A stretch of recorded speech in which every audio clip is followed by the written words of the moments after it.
आप सभी को राकेश बेहरा का नमस्कार। अब पेपर ऐसे बनेगा कि नई सीरीज में मैं आपका हार्दिक स्वागत करता हूं। इस सीरीज में मैं आपको नए पैटर्न पर जो क्वेश्चन बन सकते हैं या वो क्वेश्चन जो आपको नाकामयाबी की तरफ धकेल सकते हैं, असफलता की तरफ लेके जा सकते हैं, उन पर मैं आपसे बात करता हूं और नए विषयों को लेकर विशेष रूप से इसमें मैं करंट के टॉपिक ऐड करता हूं। आज जो मैं यहां पर बात करने आया हूं वो नक्सलवाद के संबंध में है। आप जानते हो भारत नक्सलवाद मुक्त घोषित हो चुका है। इसका हमने जो टारगेट रखा था वो था 31 मार्च 2026 और हमने इस लक्ष्य को जो प्राप्त किया है या भारत ने जो नक्सल मुक्त भारत घोषित किया है वो डेट है 30 मार्च 2026। यहां आपको मैं क्लियर कर दूं कि नक्सल मुक्त भारत का लक्ष्य वर्ष ये क्या डिसाइड किया हमने, ये है 31 मार्च 2026 और घोषित कब हुआ है ये घोषित एक दिन पहले संसद में हुआ है 30 मार्च 2026 को। तो दोनों डेट को आप संभाल कर रखें। ये किसी न किसी रूप में एग्जामिनर आपके साथ छेड़खानी कर सकता है, इसलिए इसको बिल्कुल भी नजरअंदाज ना करें और अपने जेहन में बनाकर रखें। 30 मार्च 2026 क्या है, 31 मार्च 2026 में अंतर क्या है। यहां पर जो एग्जामिनर है ये कहीं ना कहीं आपको उलझाने का प्रयास करेगा। नक्सलवाद क्या है? नक्सलवाद जो प्रारंभ हुआ था ये 1967 में हुआ था और जो स्थान है ये है नक्सलवाड़ी, एक गांव है नक्सलवाड़ी, वहां से ये स्टार्ट हुआ था। ये जो गांव है ये पड़ता है दार्जिलिंग जिले में। आजकल इस टाइप की गहराई पूछने लगे हैं। वेस्ट बंगाल का ये गांव है, यहां पर हुआ था। क्यों हुआ था?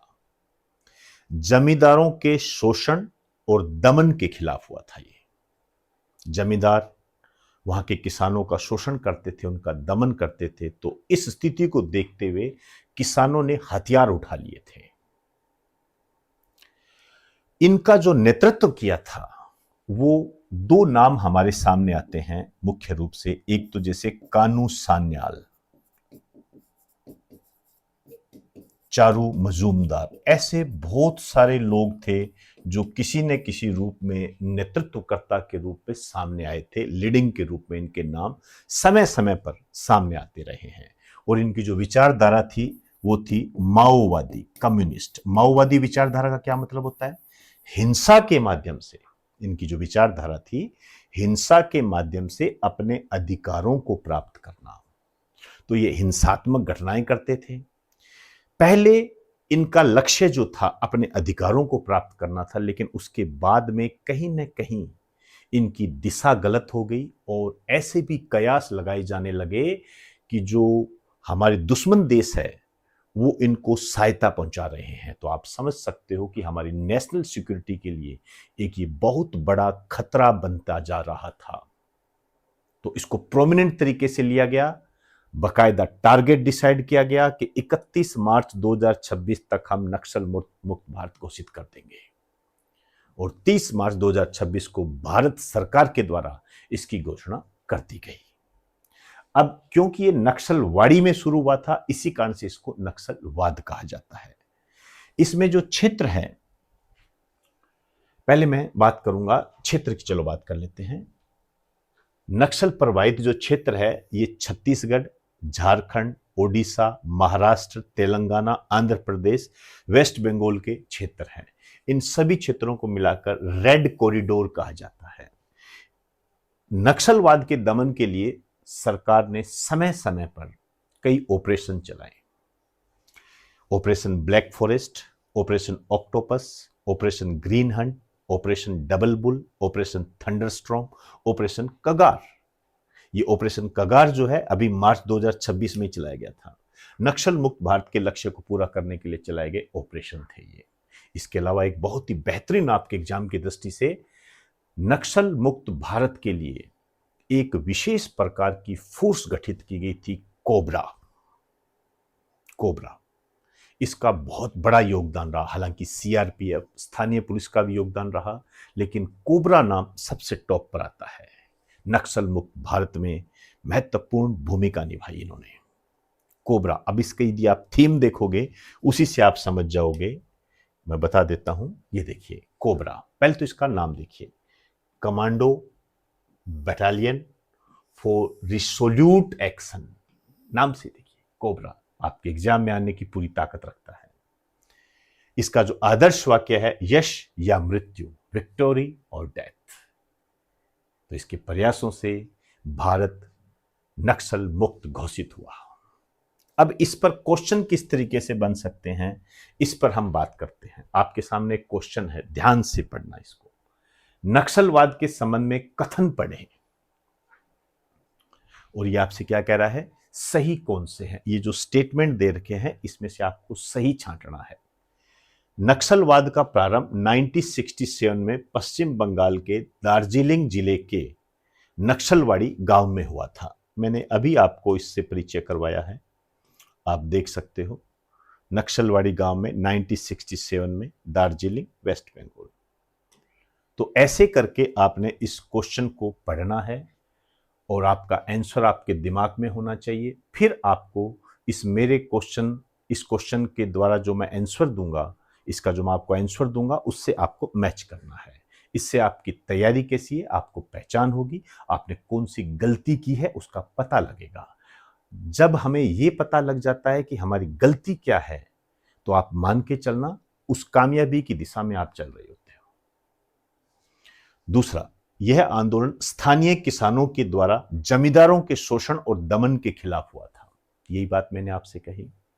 इसका नेतृत्व चारू मजूमदार व कानू सान्याल ने प्रारंभिक स्तर पर किया था। मैंने कहा था समय समय पर इसमें लीडिंग बदलती रही, विभिन्न प्रकार के नेता इसके अंदर जुड़ते गए।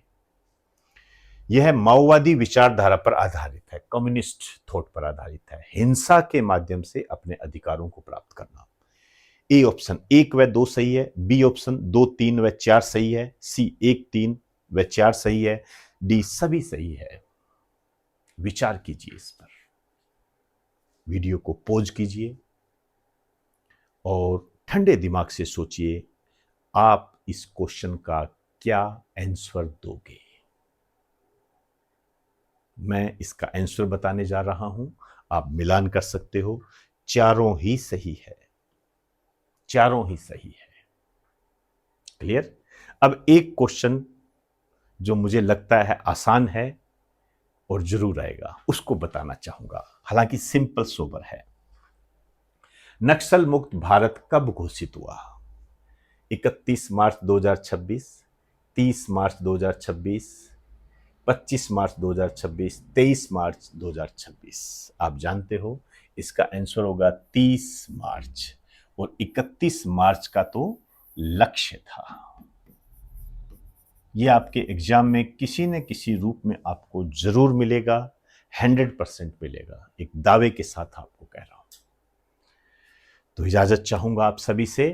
नमस्कार, एंजॉय कीजिए और अपने पढ़ने के तरीके को संभाल कर रखें।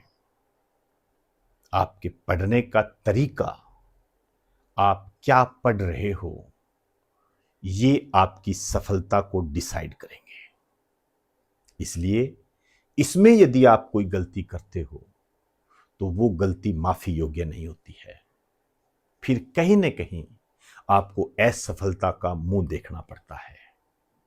तो आपकी तैयारी बहुत ही स्मार्ट तरीके से चलनी चाहिए, बहुत ही स्मार्ट और स्ट्रेटेजिकल, रणनीतिक रूप होना चाहिए।